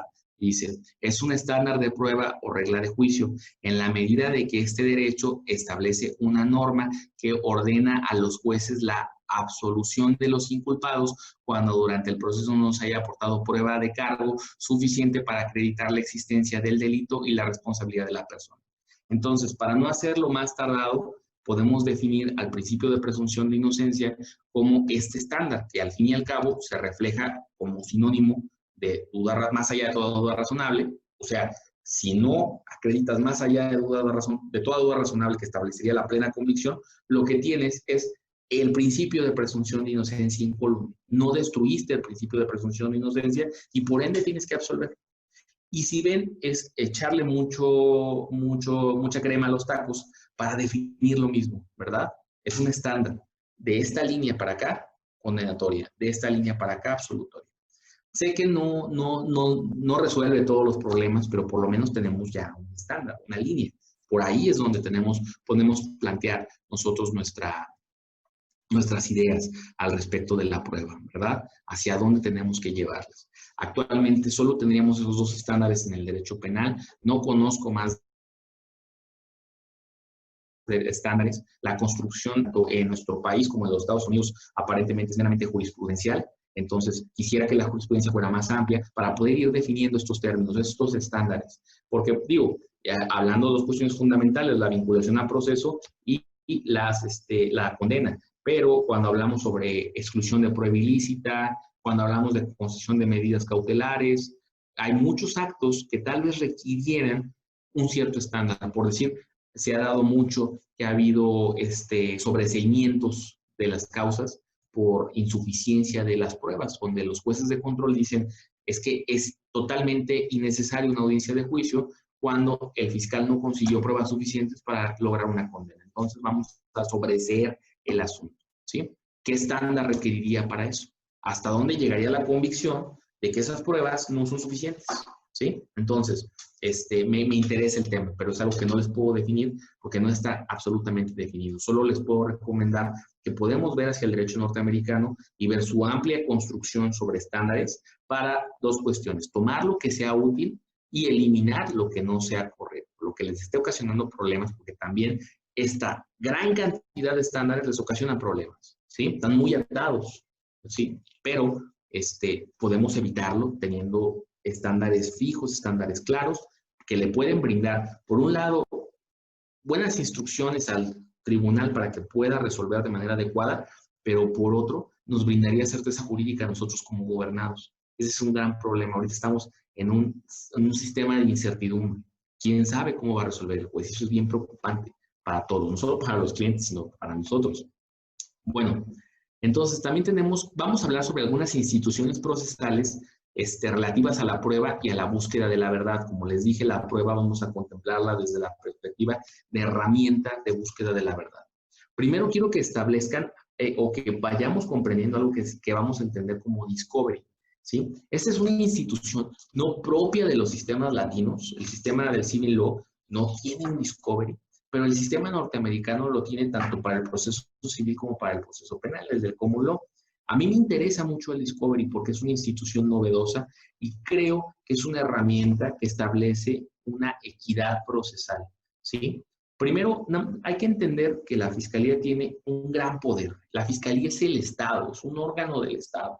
Y siempre les digo esto, la Fiscalía la podemos ver. La Fiscalía es un gran edificio con un montón de personal que trabaja para la Fiscalía, con un montón de instalaciones, de recursos, de peritos. Tan solo en el ámbito de los peritos es una desigualdad tremenda. No es equitativo para con las defensas, que no los tenemos. Ni siquiera las de oficio luego tienen esa oportunidad, mucho menos los particulares. Es decir, que nuestros clientes, los gobernados, nosotros los ciudadanos tenemos que costear esos gastos que la Fiscalía no costea. Y van a decir, bueno, pero es que la Fiscalía es imparcial. Bueno, no es cierto, es una parte en el proceso, ¿sí? Entonces, no podemos evitar que se parcialice completamente. Eso es una aberración ideológica cuando creemos que la Fiscalía no va a tomar un lado. La Fiscalía tiene un lado, ¿sí? Es el acusador. Y por ende, pues su prueba va a tender a confirmar esa teoría del caso, que es la de la acusación. Entonces, ¿cómo es que emparejamos o cómo es que sirve esta idea del discovery y qué relevancia tiene con la prueba? Bueno, pues que te tengan que descubrir, ¿sí? Te permite establecer una estrategia de litigación, sobre todo como defensor. Y vamos a hablar sobre la estrategia de litigación desde el ámbito de la investigación.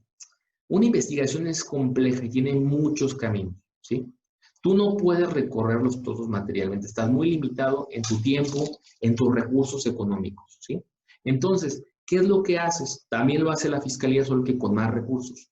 Decidir qué caminos vas a caminar, qué rutas de investigación vas a seguir, porque tú consideras, en tu experiencia y con lo que tú sabes que son más probable que encuentres pruebas favorables a tu perspectiva procesal. Entonces, el discovery te ayuda de manera fundamental como defensor a que establezcas una estrategia de defensa que sea más acotada, ¿sí?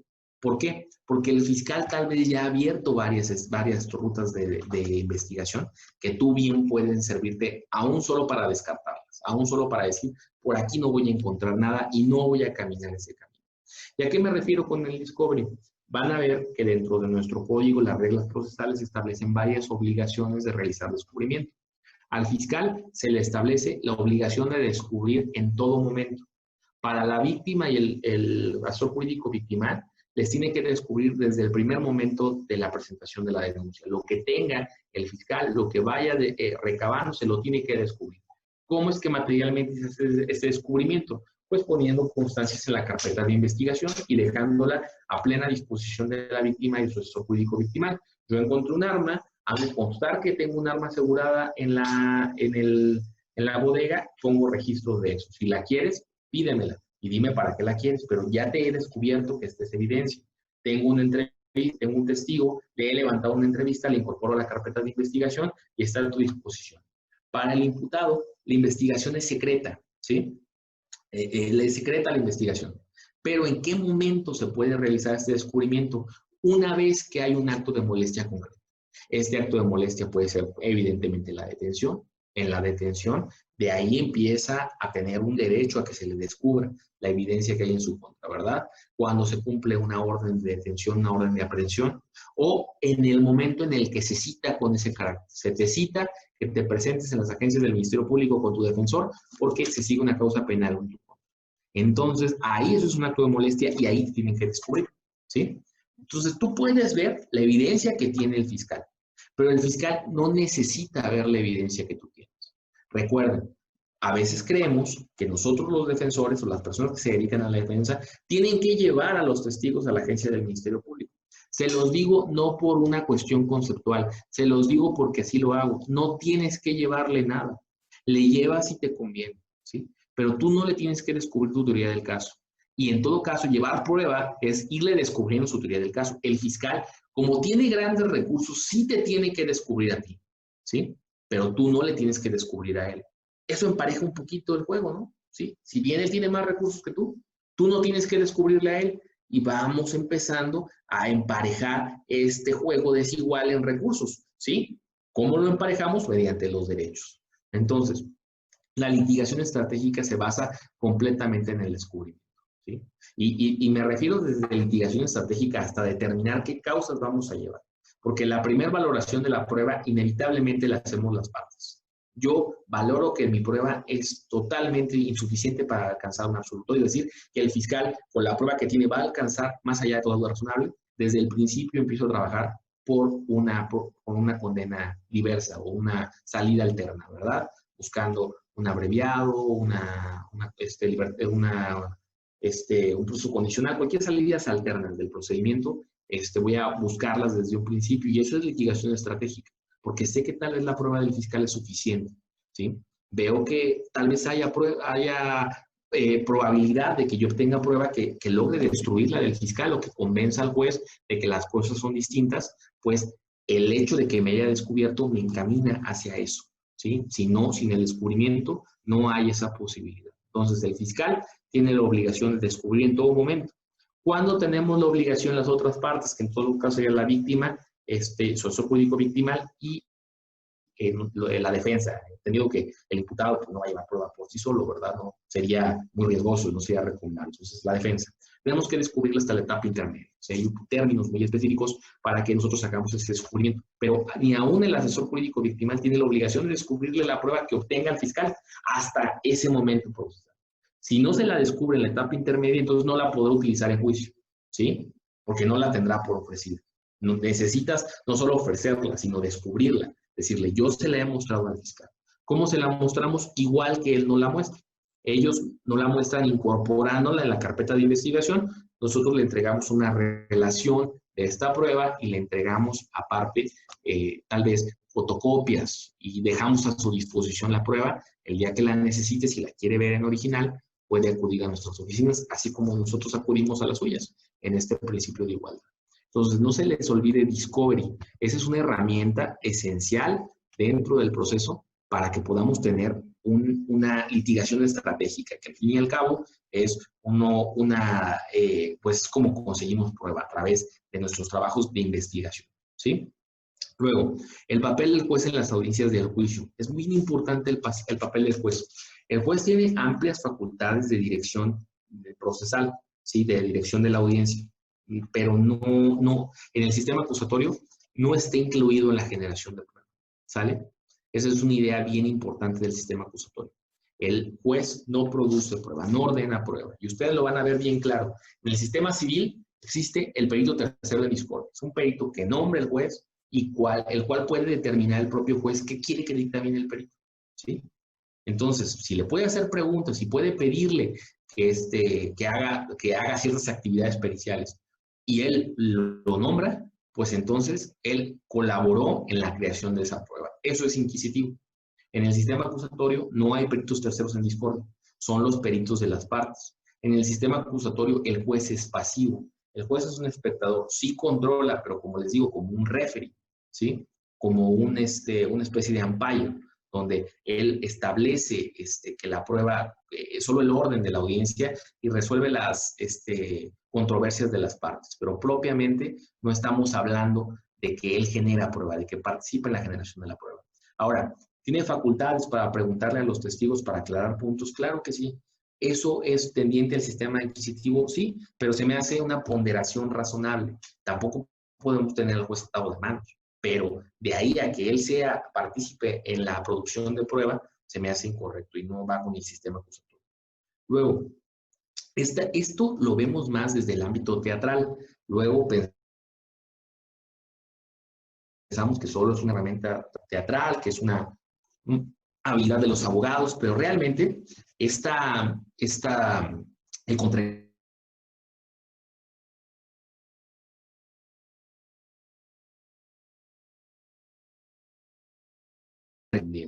¿Y a qué me refiero con el contraexamen? A la facultad de realizar contrainterrogatorio. A eso me refiero. Es uno de los principios fundamentales que no solo se trate de la producción y la presentación de la prueba de la parte oferente, sino que haya una contradicción, que haya una posibilidad de que la contraparte no solo venga a atacar esa prueba, sino que también pueda acreditar elementos de su teoría del caso con esa prueba.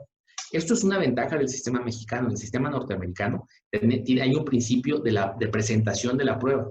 Entonces, la prueba solo sirve para quien la presentó. Para ser claro, yo no puedo preguntarle en el sistema norteamericano a un testigo algo de lo cual no habló en el interrogatorio. ¿Por qué? Porque solo quien ofreció a ese testigo puede establecer los puntos de los cuales se va a hablar. Entonces, si yo le quiero preguntar, si le preguntamos sobre el lunes y solo hablaron del lunes en el interrogatorio, yo le quiero preguntar el martes, el testigo no fue ofrecido para acreditar el martes, ¿sí? Aun por más que lo conozca. Y van a haber objeciones y se va a evitar que se manifieste sobre el martes. Eso no aplica en el sistema mexicano. En el sistema mexicano tenemos una ventaja que va hacia la indagación de la verdad, que es el principio de comunidad de la prueba. Ya que llega la prueba a juicio es de quien sea. ¿Sí me explico? Ahora, dependerá de cómo le preguntes, pero es en base al principio de contradicción o a esta práctica del contraexamen que vamos a poder tener la posibilidad de contradecir o de utilizar a los testigos de la contraparte. Entonces, no vean solo al contraexamen como una habilidad de litigación o como una herramienta meramente teatral. Véanlo como lo que es una herramienta probatoria de indagación de la verdad. ¿sí? De vamos a ver si lo que dijo este testigo se puede sostener después de un ataque directo, después de un examen, después de una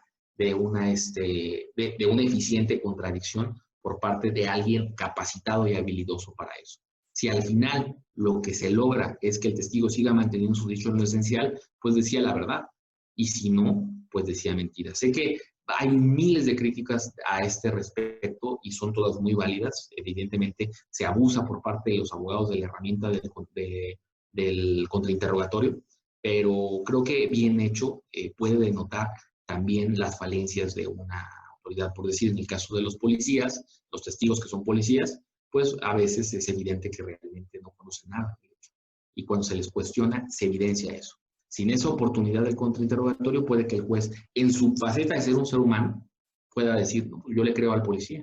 ¿Por qué? Porque es un policía. Es un prejuicio, pero también es una máxima de la experiencia. ¿Sí? Es una autoridad, es su trabajo, es brindarnos seguridad. Yo le tengo que creer, yo tengo que confiar en él. ¿Sí? Sin embargo, si a través del contrainterrogatorio me doy cuenta que no sabe nada de su función, pues el prejuicio puede ser en contra. ¿Sí? Este es un policía de aquellos que no saben, que se dedican nada más a perder el tiempo, que son corruptos. Y eso pudiese ser tendiente a que lo malvaloren. Entonces, la contradicción es una herramienta de búsqueda de la verdad. ¿Sí? Y el papel del abogado y la argumentación, el papel del abogado es esencial dentro de las audiencias. ¿Sí? Los sistemas inquisitivos tienden a tener un papel menos relevante de los abogados, que el sistema acusatorio tiende a tener adversarial, tiende a tener una preponderancia del valor de los abogados. Creo que el basarnos meramente en los argumentos persuasivos sin buscar razonamientos lógicos de la prueba, de que si evidentemente las inferencias que podemos derivar de las pruebas son correctas o no son correctas, es peligroso también, o sea, un excesivo valor de la argumentación. Pero en nuestro país la argumentación estaba totalmente abandonada, totalmente deshecha la argumentación. De hecho, los alegatos no había necesidad ni siquiera de escucharlos ni de valorarlos. Yo se los digo, unos alegatos bien hechos, una argumentación bastante establecida, racional, y se los digo, aún hablando con un abogado, aún hablando con un juez, no basada en terminologías y en conceptualidades, sino realmente en lo que ha sucedido en la audiencia de juicio y cómo esto acredita lógicamente ciertas cuestiones, es bastante eficiente, ¿sí? Y le ayuda mucho al tribunal a tomar una decisión. Puede ser determinante tu argumento. No es porque tu argumento solo vaya a funcionar, necesitas tener pruebas, pero luego teniendo pruebas, no basta solo con las pruebas, sino el argumento es importante. La traducción, ¿sí? El digerirlas. Es una máxima que en el proceso no basta con tener la razón. Hay que poder probarla y saber esgrimirla. Esgrimir la prueba, ese es argumento. Muy bien. Luego, yo sé que ya llevamos un ratito, pero vamos a pasar este tema un poco más veloz, que es la prueba ilícita, para poder culminar con nuestra participación. Y luego pasamos a algunas dudas que tengan al respecto de esto. La prueba ilícita en el sistema mexicano existe, y ahorita vamos a hablar sobre, pero vamos a hablar un poquito sobre la historia. No me voy a concentrar mucho sobre sus orígenes, solo quiero que entiendan algunas ideas sobre los orígenes de la prueba ilícita para que hablemos todos en el mismo sentido, ¿sí? Entonces, vamos a denominarla como realmente se denomina, que es la regla de exclusión, la exclusionary rule, ¿sí? Que es una regla construida por la jurisprudencia norteamericana con la intención de extraer del juicio, de evitar que al juicio llegue prueba obtenida en violación a ciertos principios, ¿sí? Primero, es una creación jurisprudencial de la justicia de los Estados Unidos. No está en su constitución. Se basan los derechos en la constitución, en la cuarta y quinta enmienda sobre todo, pero no es una ley, no es un derecho constitucional. Allá, aquí sí, ¿sí? Entonces, ¿lo puede cambiar? ¿Quién lo podría cambiar allá? La propia judicatura. Esto es una teoría que se sostiene por la Suprema Corte, pero en un momento podría la Suprema Corte decir que no. De hecho, grandes tratadistas norteamericanos están pensando que tal vez no sea lo más conveniente. Pero bueno, en este momento existe y es muy utilizada la regla de exclusión, ¿sí? Luego, dice, ¿para qué sirve la regla de exclusión? Protege a los ciudadanos y a los extranjeros, es decir, a todos los que estén dentro del territorio norteamericano, dice, excluyendo las pruebas obtenidas con violación a la cuarta y quinta enmienda sobre todo, ¿sí? que se refiere a las detenciones arbitrarias, toda la prueba que se obtiene de detenciones arbitrarias y toda prueba referente a la autoincriminación, ¿sí? También se excluye prueba relativa a las intromisiones, a la privacidad, es decir, cateos ilegales, todas esas cuestiones, ¿verdad? Pero eso es lo que protege la prueba, ¿sí? Entonces, si te detienen de manera ilegal, es decir, no había razón para que te detuvieran y te encuentran droga, esa droga no puede ser utilizada en contra tuya, porque la detención no fue correcta, ¿sí? Si tú confiesas en el derecho norteamericano, que veremos ahorita por qué la confesión como prueba en México pues ni siquiera se considera por nuestra tradición de utilizar la confesión como la prueba única, ¿sí? Ahorita la confesión del imputado es totalmente fuera de regla, o sea, ya simplemente la propia ley dice que no podemos sustentar condenas solo con confesiones. Entonces, hemos limpiado ese problema a través de obviar la confesión, ¿sale?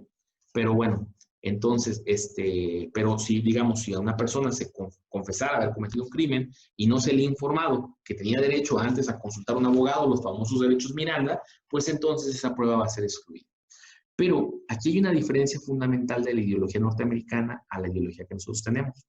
Generalmente nosotros tenemos una concepción de que esto se realiza para proteger los derechos humanos, para proteger a los ciudadanos, y ellos no lo utilizan así.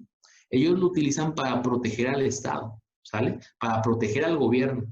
Entonces, la idea principal de la regla de exclusión es desincentivar el mal actuar de los fiscales y los policías. No están buscando proteger los derechos humanos directamente, sino que mediante la exclusión de la prueba sirva como castigo a las autoridades para evitar que sigan realizando esos actos ilícitos, ¿sí? Para evitar que sigan utilizando o llevando a cabo esas prácticas que son malas para el sistema. Obviamente el resultado es que las personas, los ciudadanos, tengan un nivel de protección mayor por parte de la ley que se establece a través de la jurisprudencia, pues que es base del derecho norteamericano.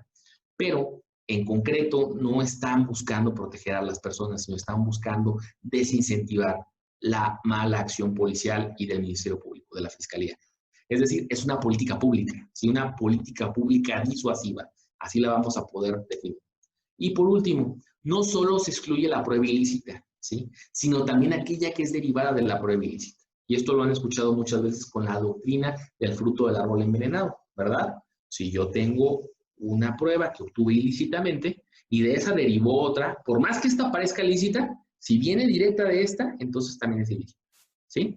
De tal manera que no busquemos esconder o difuminar la ilicitud de las pruebas. Muy bien.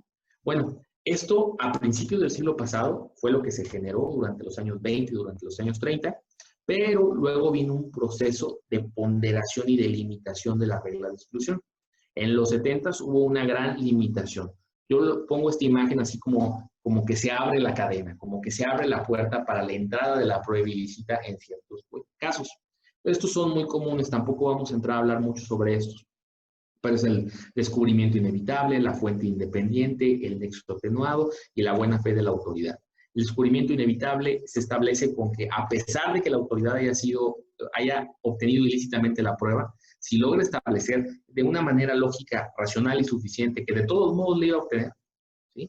Entonces va a ser admitida. Es ilícita, pero no se excluye, ¿sí? Fuente independiente, que a pesar de que lo obtuvo de una fuente que podemos derivar que es ilícita, había racionalidad para que la obtuviera de otro lado, o tal vez el punto que determinó fue otro. ¿Sí me explico? Un típico, cuando yo tengo dos testigos, a uno no le leo sus derechos o tal vez pues lo torturan, ¿sí? Hay coacción al respecto de él y me dice una versión, pero traigo otro testigo y me dice la misma versión. Entonces, bueno, de la primera sí es ilícita, pero de la segunda no, hay una fuente independiente, ¿sí? Nexo atenuado. Este nexo luego generalmente es entendido con el tiempo, cuando la defensa por inactividad deja que algo pase tanto tiempo, hubo tan poco interés al respecto de esa prueba, que las razones que originalmente daban el motivo de castigar a la autoridad para disuadirla ya no van a ser eficientes. Y en nexo atenuado podemos ver claramente la doctrina norteamericana de que no es para proteger al ciudadano, sino para disuadir la autoridad. Si al final el efecto disuasor ya no va a ser efectivo, ya no excluyen la prueba. ¿Me explico? Y bueno, Al final, la buena fe de la autoridad, que es la más novedosa de todas estas creaciones jurisprudenciales también, que dice que cuando la prueba se obtuvo ilícitamente, pero no fue de mala fe, no sirve castigar a la autoridad. Y se entiende claramente cuando hay una detención de un vehículo, cuando detienes a una persona porque piensas que es Juan Pérez, pero no es Juan Pérez, ¿sí? Lo detienes porque se parece a Juan Pérez y encuentras droga con esta persona. Tú en serio creías que era Juan Pérez, pero no era Juan Pérez. La detención evidentemente es ilícita, pero no fue de mala fe. Y como en ese caso no sería disuasivo para la autoridad castigarlo porque no hizo algo incorrecto, o sea, hizo algo incorrecto, pero no con mala intención, entonces no sería, no cumpliría con los fines de la regla de exclusión. Ahora, ¿existe la regla de exclusión en nuestro derecho nacional? ¿Existe este principio de exclusión de la prueba ilícita? Claro que existe. Existe, como les digo, todo el proceso penal está regulado en la Constitución. Artículo 20, apartado A, fracción 9. Dice, cualquier prueba obtenida con violación de derechos fundamentales será nula. Y nula se refiere a que se excluye de la audiencia de juicio. A eso nos referimos. Es que no queremos que el tribunal de juicio oral la conozca. Muy bien. Y luego, el artículo 264 del Código Nacional nos establece el principio de nulidad de la prueba. 264. Que dice, se considerará prueba ilícita cualquier dato o prueba obtenida con violación de los derechos fundamentales, lo que será motivo de exclusión o nulidad. Las partes harán valer la nulidad de medio de prueba en cualquier etapa del proceso y el juez o tribunal deberá pronunciarse al respecto. Es decir, ¿podríamos plantear nulidad de la prueba ilícita ante el juez, el tribunal de juicio oral? Claro que sí, pero requeriría conocer la prueba y es lo que no queremos que la conozca. Entonces, estratégicamente siempre es mejor plantearlo antes, aunque bueno, hay algunos jueces que se niegan a establecer la nulidad de la prueba. También nuestra, ¿cómo se llama? Jurisprudencia reconoce el principio de exclusión de la prueba ilícita. La Suprema Corte, su primera sala, tiene una tesis que dice prueba ilícita, límites de su exclusión. Muy curioso, me parece muy curioso que 3 de los supuestos de excepción a la regla de exclusión se encuentren en la misma jurisprudencia. Si se dan cuenta, aquí podemos encontrar 3 de estos supuestos narrados aquí. Dice, A, si la contaminación de la prueba se atenúa, es decir, nexo atenuado, si hay una fuente independiente de la prueba, si la prueba hubiera sido descubierta inevitablemente. Me parece muy curioso porque, pues, en el principio de justicia rogada, donde se resuelve solo casos en concreto, no sé en qué caso, bueno, tal vez en México sí pueda pasar, donde los 3 supuestos de excepción se hayan presentado en el mismo caso, ¿verdad? O sea, un juicio tan cochino que había mucha prueba ilícita y muchas razones para exceptuar del principio de exclusión de la prueba ilícita, ¿verdad? Pero bueno, más bien me parece como que la Corte, más pronta que nada, quiere introducirnos limitantes a la regla de exclusión que el legislador estableció tanto en la Constitución como en el Código Nacional de Procedimientos Penales. Como esta jurisprudencia de los colegiados van a encontrar muchas tesis que amplían las excepciones a la regla de exclusión. Entonces se me hace más un intento de inmediatamente querer positivar en el derecho mexicano las excepciones a la regla de exclusión. Muy bien, con esto terminamos nuestra presentación. Son varios temas sobre la prueba. Como les dije, no íbamos a hablar de una prueba en específico, sino todo el concepto de prueba en el proceso penal. Son cuestiones poco tratadas, pero creo que se parte desde establecer estos temas para que luego podamos tener una discusión más sana y una doctrina más nutrida sobre estos temas. Y bueno, cualquier pregunta estoy a su disposición.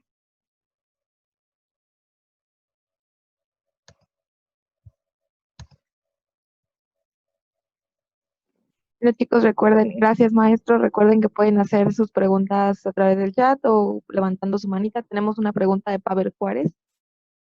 ¿Quieres Muy bien. desmutearte, Pavel? Bueno, quisiera tener una diferencia respecto nexo atenuado y la teoría del árbol del fruto envenenado, ya que tengo entendido de que el árbol envenenado, la teoría lo que nos indica es de que todas las pruebas que se deriven de una mala práctica son ilícitas, y el nexo atenuado, como tengo entendido, es de que todas las pruebas que se deriven de una prueba ilícita, conforme salgan más pruebas, al final va a salir una que no va a ser considerada ilícita. Quisiera entender una diferencia. Sí, mira, podría haber una confusión, sobre todo en nuestro derecho, donde todavía no lo tenemos muy desarrollado, pero entiéndelo más desde la perspectiva del tiempo, ¿sí? Por lo menos así el derecho norteamericano lo entiende. Yo no sé cómo vamos a terminar entendiéndolo aquí en México, pero prácticamente ya es el tiempo. Es decir, que si tú como parte has dejado que pase mucho tiempo después de que la prueba ilícita fue obtenida, como allá la concepción plena no es propiamente protegerte a ti como ciudadano, sino disuadir a la autoridad a que siga realizando esos actos. Tal vez ya el policía ni trabaja en esa corporación policial. ¿Sí me explico? Entonces, excluir en este momento la prueba, lo único que va a generar, pues, es que tal vez un culpable salga. Eso es la idea de los norteamericanos. Pero no va a sentir que está siendo castigado por haber realizado ese acto. Entonces, no lo entiendas como porque bien entiendes el principio de exclusión de la prueba ilícita derivada, ¿verdad? Todas las que se generen a partir de un árbol envenenado, que son sus frutos, ¿sí? Y el siguiente árbol que nazca de las semillas del otro también está envenenado. A eso no se refiere. No se refiere más al tiempo que ha transcurrido. ¿Sí me explico?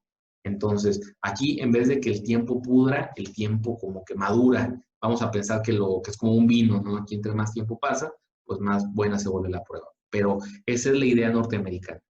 ¿Cómo es que en México está funcionando? No te sé decir, porque la creación es como lo que viste, ¿sí? Son meros flashazos de los tribunales queriendo incorporar estas excepciones a positivarlas en el derecho, por lo menos en la jurisprudencia, pero cuando te metes a las ejecutorias, pues es que el caso era completamente distinto y que nada más están introduciendo estos conceptos sin que estén respaldando de que estaban resolviendo sobre ese caso. Pero bueno, sé que no es una respuesta definitiva. Lo que te recomiendo es que estés atento a la jurisprudencia para ver cómo va atendiendo ese principio, que en este momento todavía no está definido en el derecho mexicano. Gracias. Tenemos una pregunta escrita, déjenla leo. Es de Jocelyn Mejía, dice, ¿qué se debe entender por más allá de toda duda razonable? Miren, a mí en lo particular me gusta hacer analogías con comida y con deportes, ¿sale? Porque son las dos cosas que conozco. Entonces, esta me gusta una analogía de deportes. Yo digo que la duda razonable, o más allá de toda duda razonable, es como un gol de visitante, para los que entiendan el fútbol. En el fútbol, los torneos siempre hay dos partidos, el de ida y el de vuelta. Entonces, yo voy a tu casa, por decir, cuando estamos en una liguilla, en la parte final del torneo. Entonces, primero jugamos en mi casa, con mi público, con mis hinchas, y luego vamos a tu casa, ¿verdad? Un día jugamos en el estadio de los Pumas y otro día jugamos en el estadio de las Chivas. Entonces, pues toda la gente apoya a las Chivas y toda la gente apoya a los Pumas. Entonces, en ese sentido, como se subentiende que cuando estás en la cancha del visitante no hay igualdad, tus goles valen más, ¿sí? Cuando tú metes un gol, vale como 2 goles, ¿sí me explico? Vale como 2 puntos. Hay más reglas específicas, son criterios de desempate, pero piensen, para los que no comprenden eso de manera correcta, que vale como 2 goles. Vamos a pensar que la defensa inicia en la audiencia de juicio con un gol de visitante. ¿Qué pasa si la fiscalía no mete ningún gol? ¿Sí? Pues gana la defensa, porque trae un gol de visitante. Tampoco la defensa tuvo que haber metido más goles, porque ya empezó con un gol de visitante. ¿Sí? Ahora, ¿qué pasa si la fiscalía mete un gol? Es decir, que su teoría queda igualmente probada que la de la defensa. Ambas son muy, muy probables, ambas están muy acreditadas. Se absuelven. Más allá de toda duda razonable, o sea, principio de presunción de inocencia o la duda a favor del reo, indubio pro reo. ¿Sí me explico? Entonces, si son iguales, hay duda, y la duda es a favor del reo, ¿verdad? ¿Por qué? Porque la defensa trae un gol de visitante, y el gol de visitante sirve para determinar el desempate. Ajá. Ahora, ¿qué pasa si la fiscalía mete 2 goles y la defensa no metió ningún gol? Pues entonces gana la fiscalía. ¿Por qué? Porque es más allá de toda duda razonable. Como les digo, realmente pensar que que el juez va a adquirir plena certeza de lo que sucedió es una falacia. Es bonito como ideología, pero es una falacia. Porque lo único que podemos hacer son inferencias, ¿sí? Que de las pruebas se infiera esto. Cuando es totalmente razonable la inferencia y cuando las otras inferencias son improbables, pues entonces vamos a tener más allá de toda duda razonable. Sé que es muy ¿cómo se llama? Muy simplona mi analogía de fútbol, pero puede funcionar para que se entienda, ¿verdad? Si en un juicio el fiscal no hizo nada, gana la defensa. Si en un juicio el fiscal hizo mucho, pero la defensa hizo mucho, gana la defensa. Si en un juicio el fiscal se la llevó, gana el fiscal. Tiene que meter siempre 2 goles el fiscal para ganar. Gracias. No hay de qué. ¿Alguna otra duda?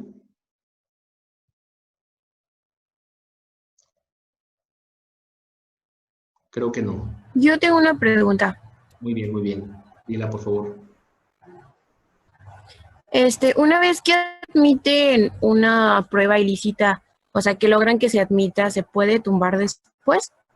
Mira, aquí hay un concepto que le llamamos la contaminación del tribunal o del jurado. Toda la regla de exclusión pretende evitar la contaminación del jurado. De hecho, no solo la regla de exclusión.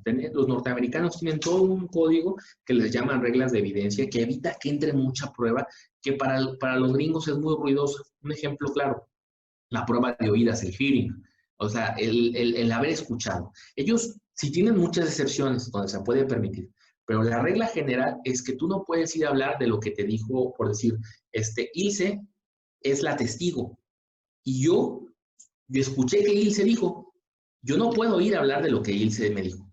No, es que yo no le estoy preguntando de si vio el hecho, le estoy preguntando del día que Ilse le contó. No le puedes preguntar al testigo, ¿sí? Tienes que traer a Ilse.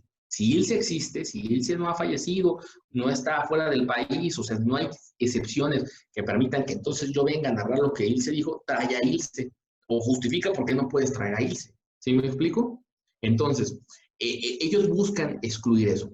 Ahora, entendemos que la gran protección que le dan al jurado es, en primera, porque no saben o no pueden saber cómo valoró el jurado. Y en segunda, porque son gente lego, o sea, son gente no experta en derecho.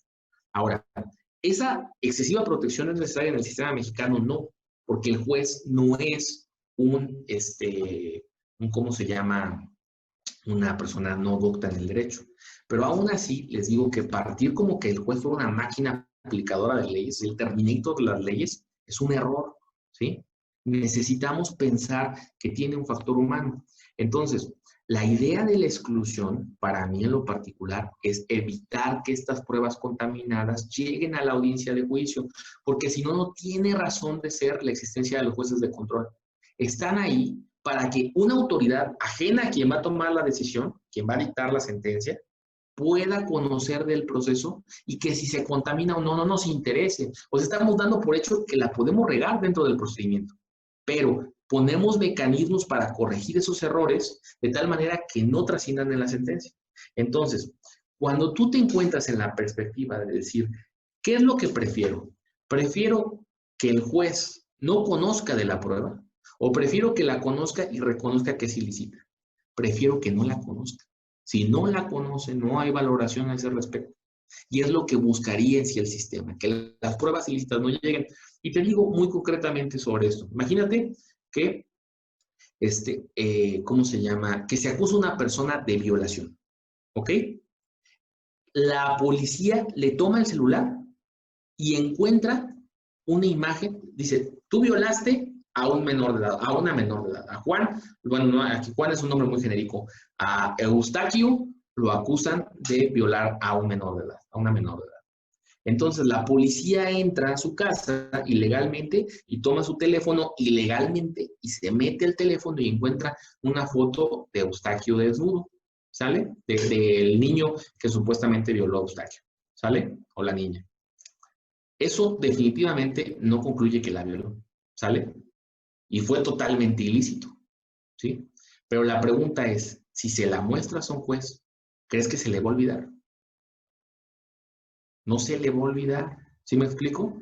Y créeme, por más que hablen de la valoración racional de la prueba, va a buscar cómo condenar a Eustaquio, ¿sí? Por más ilícita que sea la prueba. Aunque eso no determine que lo haya violado, es otro delito, ¿sí me explico? Pero es gravemente corruptor. Vamos a ponerlo más sencillo sobre la prueba ilícita, ¿sí? Mostrar fotografías a testigos de los hechos para que reconozcan personas, ¿verdad?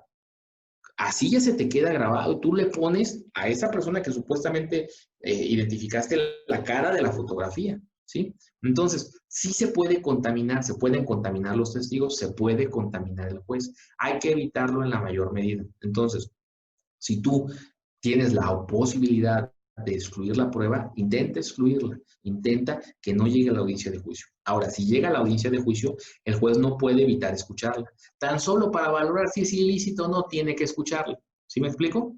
Entonces, cuando la escuche, tú obviamente vas a argumentar porque la ley te lo dice claramente. Pudiese el juez determinar en la valoración de la prueba que es una prueba ilícita y excluirla. Pero a veces son demasiado contaminadores, ¿sí? Yo estoy planteando en un caso concreto nulidad de un procedimiento por una prueba de ese tipo, ¿sí? Vamos a anular el juicio porque se emitió una prueba en un formato ilícito. Porque a mí ese juicio para mí no fue justo.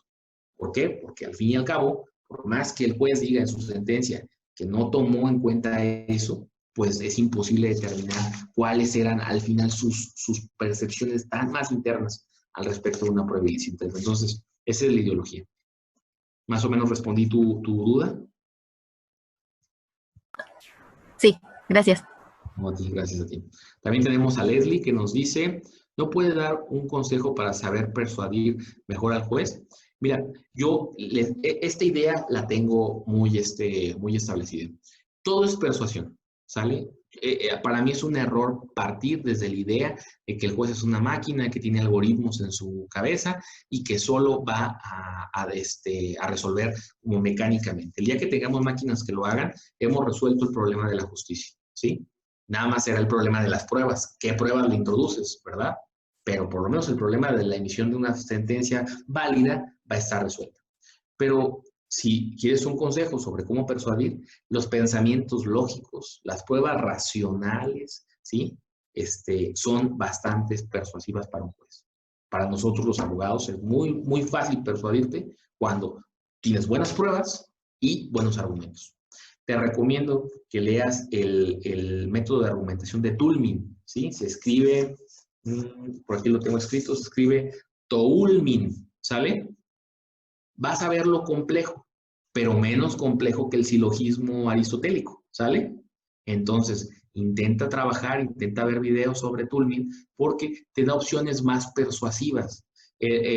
Aunque estemos partiendo desde una crítica a los postulados iniciales de Tarufo, el mismo Tarufo termina concluyendo que el mejor argumento o el mejor método lógico de argumentación es el de Toulmin, ¿sí?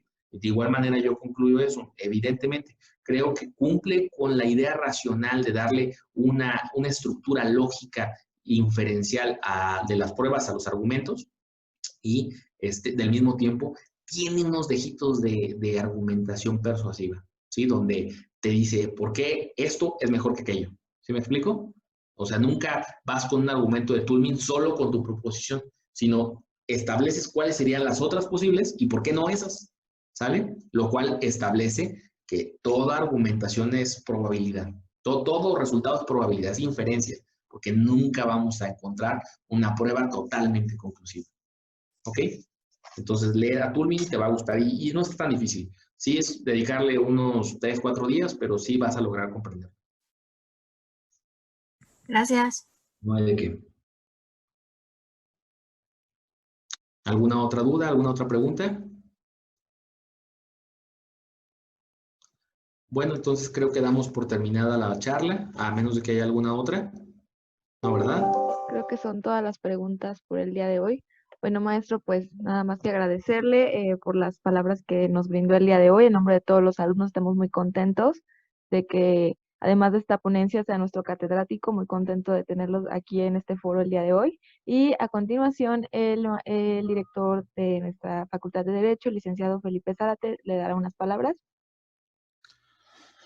Buenos días a todos, buenos días, maestro Israel. Bueno, ante todo siempre que escucho yo hablar al maestro Israel Archundia, me da primero un gusto tenerlo precisamente aquí en la facultad como maestro de todos nosotros. Me da mucho gusto porque hablar de lo que hemos realizado, conseguido de la mano con el maestro Archundia, pues este espacio no me bastaría. Solo pues híjole, ya perdí la cuenta cómo se llama de todo lo que hemos hecho por un lado y por otro en ello, pero debo de reiterar cada vez que tengo la oportunidad y en estos foros un agradecimiento público por todos aquellos apoyos en los cuales se ha remangado la camisa y ha trabajado con nosotros en lo que es ello y pues agradecerlo porque muchos proyectos no habrían sido posibles sin lo que es su intervención, su ayuda, su apoyo en esos momentos. El equipo de litigación oral ya en 4ª generación, si más no me equivoco, pues es un ejemplo de ello. Hay algunas cosas que no saben. El maestro Archundia es un apasionado precisamente del derecho en ello. Él ya trabajaba con nosotros en algunos proyectos antes de ser docente. Antes de ser docente trabajaba de manera incondicional y de manera voluntaria en lo que son varios proyectos, infinidad que hemos desarrollado al día precisamente de hoy en ello. Entonces, bueno, siempre que hay oportunidad, pues agradecerlo porque grandes de las cosas que hemos hecho, mucho dependen de que estuviste precisamente con nosotros en brazo con brazo, hombro con hombro, luchando para conseguirlo. El día de hoy que la Facultad de Derecho de la Universidad de León del plantel Celaya siga siendo del top 10 de equipos de litigación a nivel nacional, en gran parte se debe del trabajo que ha invertido el maestro Archundia con nosotros, y lo cual, pues a nombre de la facultad y de todos, estamos profundamente agradecidos en ello, ¿sale? Y esperamos que sigas trabajando con nosotros mucho más tiempo. A la vez también, sabemos claramente desde el principio que no eres un egresado de la Facultad de Derecho, pero ya te sentimos como parte de casa. Es decir, ya es bastante tiempo el que llevas y eso nos implica sentirnos orgullosos de lo que estás haciendo aquí y en todos lados, a nombre personal. Y desde luego que pues ahí luego llevas también un poquito lo que somos nosotros. Estamos muy orgullosos de ti, de lo que eres, del maestro, de la forma en que has precisamente desarrollado infinidad de cosas. Y desde luego, pues resulta ser un ejemplo para todos nuestros estudiantes, ¿no? Un ejemplo de que con ahínco, con esfuerzo, con dedicación, con estudio, se pueden alcanzar cosas muy impresionantes. Si yo les dije, no lo voy a hacer, pero si yo les dijera la edad del maestro Archundia, todos ustedes se sorprenderían, ¿vale? Si yo les dijera, ¿a poco tiene esa edad? ¿Y a poco precisamente a esa edad? Sí, tal y vale. Entonces es un ejemplo que cuando uno se dedica, que aprovecha el tiempo, híjole, pues los resultados ahí están y se vuelve precisamente un ejemplo y un orgullo de ellos. Israel, pues esperamos mucho tiempo más tenerte como parte de nuestra facultad. De hecho, pues eres parte de la casa en ello. No te puedo decir, esta es tu casa porque ya lo es, vale, desde hace mucho tiempo en ello. Y esperar precisamente que seguir colaborando contigo, esperar seguirte teniendo como parte de nuestra planta de maestros, ¿vale? Eres un ejemplo de lo que son nuestros maestros en la facultad en ello, ejemplares, esforzados, con experiencia en ello. Y desde luego, pues agradecerte todo lo que estás haciendo el día de hoy por nuestros alumnos, agradecerte por la conferencia del día de hoy. Sabes que estamos en deuda contigo por este servicio que has desempeñado más allá de manera voluntaria de lo que son las labores de clases, ¿vale? Y pues agradecértelo enormemente, ¿no? Eres de los casos que las palabras no me alcanzan para agradecer todo lo que te debe la facultad, ¿vale? No me alcanzarían las palabras para todos los agradecimientos y todo lo que nos has apoyado, y el día de hoy pues nos has dado un motivo más de agradecimiento. Muchas gracias por todo, estamos muy orgullosos de ti y esperamos seguirte teniendo como parte de nosotros por mucho tiempo más. Gracias, maestro Israel Archundia. Muchas gracias, maestro Zárate. Claro que me siento en casa siempre y le agradezco mucho sus atentas palabras. La verdad es que son inmerecidas. Yo nada más, pues me siento afortunado de tener la oportunidad de trabajar con ustedes y siempre muy contento. Entonces me siento bien recibido y me siento arropado. ¿Y qué más uno puede pedir? Yo creo que nada más uno puede pedir que eso. Entonces, le mando un abrazo a usted y a todos y un agradecimiento especial, y en especial a usted por tan lindas palabras. Me estoy aguantando, ya de que yo tengo mis ideologías al respecto del llanto, entonces estoy aguantando. Duro. Oh, muchas gracias, Israel. Y no son inmerecidas las palabras, ¿eh? Todo lo que digo lo has ganado a pulso y día con nosotros. ¿Está? Muy bien. Entonces, vamos a pasar a lo que es la entrega formal del reconocimiento. Si más no me equivoco, lo debe tener Susana. Eso sí nos va a ayudar a compartirlo y le voy a dar lectura. Perfecto, muy bien. Bueno, me voy a permitir leer el reconocimiento. La Universidad de León, a través de la Facultad de Derecho Plantel Celaya, otorga el presente agradecimiento al maestro Israel Archundia Muro por haber impartido de manera excepcional la videoconferencia de las pruebas en el sistema acusatorio en México y la prueba ilícita en el Simposio de Derecho Procesal Penal 2020 de la Facultad de Derecho de la Universidad de León Plantel Celaya. Saber para servir, servir para progresar, Celaya, Guanajuato, mayo 2020. Es otorgado es otorgado por el ingeniero Alfredo Raúl Corona Jamaica, director de plantel Celaya, y el licenciado Felipe Eduardo Zárate López, director de la Facultad de Derecho. En unos días se lo haremos llegar debidamente firmado por las autoridades de la universidad. Muchas gracias, maestro. Y un aplauso, por favor, para el ponente del día de hoy. ¡Bravo!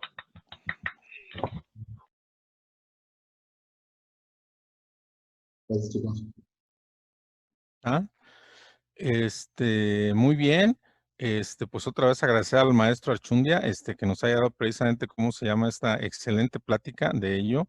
Bien, muchacho, a veces, somos de que, lo debo de decir, que a veces cuando estamos en casa y como nos acostumbramos a ver diario, bueno, nos acostumbramos a ver diario en los pasillos y seguramente en algún día nos vamos a volver a ver en los pasillos, como somos en casa, a veces no nos damos cuenta, de lo que tenemos en casa, ¿no? Y créanme que dar una plática de derecho comparado norteamericano, mexicano y sus implicaciones, como la dio hoy el maestro Archundia, son muy pocos abogados precisamente en el país que pueden realizar esto al día de hoy, ¿sale? Entonces, pues por eso es una plática muy importante y que valoramos nosotros mucho lo que ha hecho el día de hoy el maestro Archundia. Les pido por favor que no se separen, estamos teniendo este primer congreso en línea, pues está siendo un rotundo éxito, ya prácticamente nos estamos acercando a lo que es el final, ¿sí? Nos quedan 3 conferencias más, también desde luego muy importantes. Nos queda mañana la conferencia de audiencia intermedia con el licenciado Castañón, que viene de la Fiscalía General de la República.